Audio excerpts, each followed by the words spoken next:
అంతా రొటీన్. ఇది మరీ దారుణం సార్. మీరు మాకు హెల్ప్ చేస్తారని ఓటు వేసి గెలిపిస్తే ఎవరేమన్నారు?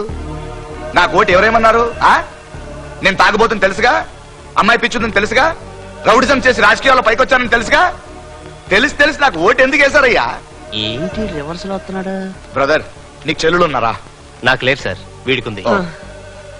నానా, నీకు ఉద్యోగం ఇప్పిస్తాను, నీ చెల్లిని నాకు ఇచ్చి పెళ్లి చేస్తావా? చిచ్చి సస్తే చేయను. ఇది వెరైటీ. పోనీ రేపు నేను ఎలక్షన్ లో నిలబడుతూ నాకు ఓటేస్తావా? ఓటు దేవుంది వేస్తాను. నీ చెల్లికి మొగుడిగా పనికిరాను, కానీ మీ ఊరికి ఎమ్మెల్యేగా పనికొస్తానా? ఆడపిల్లనిచ్చేటప్పుడు చేసుకోబోయేవాడు మంచోడా, వాడి బ్యాడ్ హ్యాబిట్స్ ఏమైనా ఉన్నాయా, వాడి ఫ్యామిలీ బ్యాక్గ్రౌండ్ ఏంటి, ఇన్ని ఆలోచించి పెళ్లి చేస్తాం కదా. ఎవరు దొరికితే వాడితో పెళ్లి చేయొచ్చు కదా. అలా చెయ్యం, ఎందుకంటే అది మన బిడ్డ, మనకు పుట్టిన బిడ్డ.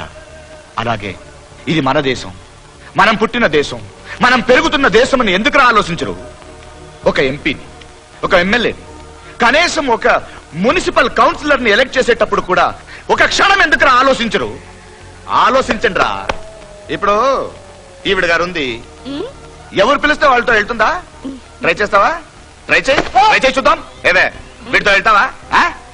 ఆయన మినిస్టరా? చూసావా, ఇది కూడా ఒక రేంజ్ మెయింటైన్ చేస్తోంది.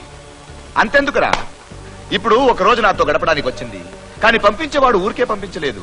ఎక్కడికి వెళ్తుంది, ఎవరి దగ్గరికి వెళ్తుంది, వెళ్లే చోటు పోలీస్ రైడింగ్ ఏమైనా ఉందా, అక్కడ ఒకడే ఉన్నారా, ఇంకెవరైనా ఉన్నారా, ఇన్ని ఆలోచించి ఒక కారులో 2 ఎస్కార్ట్స్ తో మరీ పంపుతాడు.